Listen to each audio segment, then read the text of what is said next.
Lieutenant A K M. Ahsanul হক, বীর বিক্রম, ই বেঙ্গল। ১৯৭৬ সালের ৩০ November Bangladesh military academy হতে এসএসসি ৩ কোর্সের সাথে কমিশন লাভ করেন। পার্বত্য চট্টগ্রামে ১২ ই বেঙ্গলে কর্মরত থাকাকালীন গোয়েন্দা তথ্যের ভিত্তিতে ১৯৭৮ সালের ২৫ আগস্ট সকাল ৭:৩০টায় তার নেতৃত্বে ক্যাম্প হতে রাঙামাটি পার্বত্য জেলার লংগদু উপজেলার মাইন্দা ছাড়ার উদ্দেশ্যে ৫০ সদস্যের একটি টহল বের হয়। সেদিন বৈরী আবহাওয়ার কারণে একদিকে যেমন হেলিকপ্টার দ্বারা রেশন পৌঁছানো সম্ভব হচ্ছিল না, অপরদিকে ক্যাম্পে ফেরত আসাও ছিল অসম্ভব। সেই দিন সিপাহী চৌধুরী শেখ ছিল লেফটেন্যান্ট আহসানের অবস্থানের পাশে ডিউটি পোস্টের এলএমজি ম্যান। হঠাৎ সিপাহী চৌধুরী শেখ তার ১০ গজ সামনে জঙ্গলের মধ্যে কিছু একটা নড়াচড়ার শব্দ পান। তিনি তখন থামো, হাত উপর বললে শান্তিবাহিনী অতর্কিত ফায়ার করে। সাথে সাথেই তিনি গুরুতর আহত হন এবং পরবর্তীতে শহীদ হন।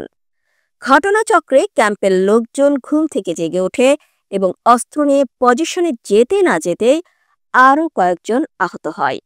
ইতিমধ্যেই লেফটেন্যান্ট এ.কে.এম. আহসানুল হক ও তার রানার সিপাহী তোফাজ্জল অস্ত্র নিয়ে অবস্থান নেন।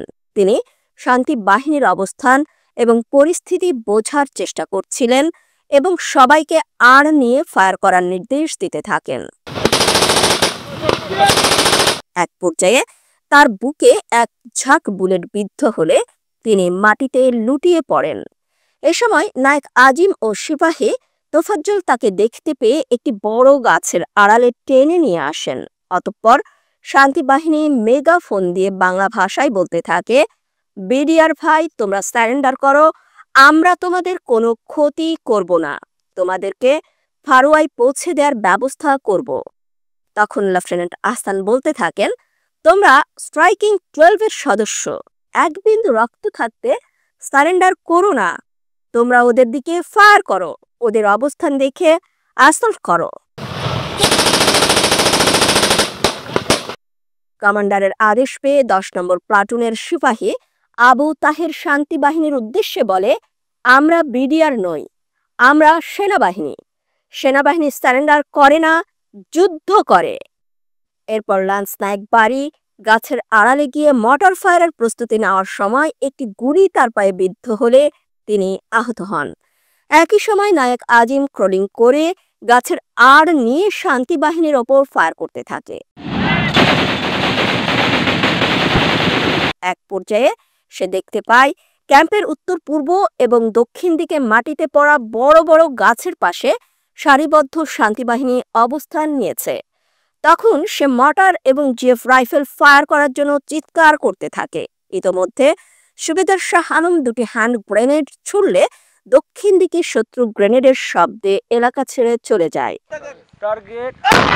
ততক্ষণে হাবিলদার মুসলিম এসে লান্স নায়েক বাড়ির মর্টারের নিকট অবস্থান নেয় ও গোলা ছুটতে থাকে।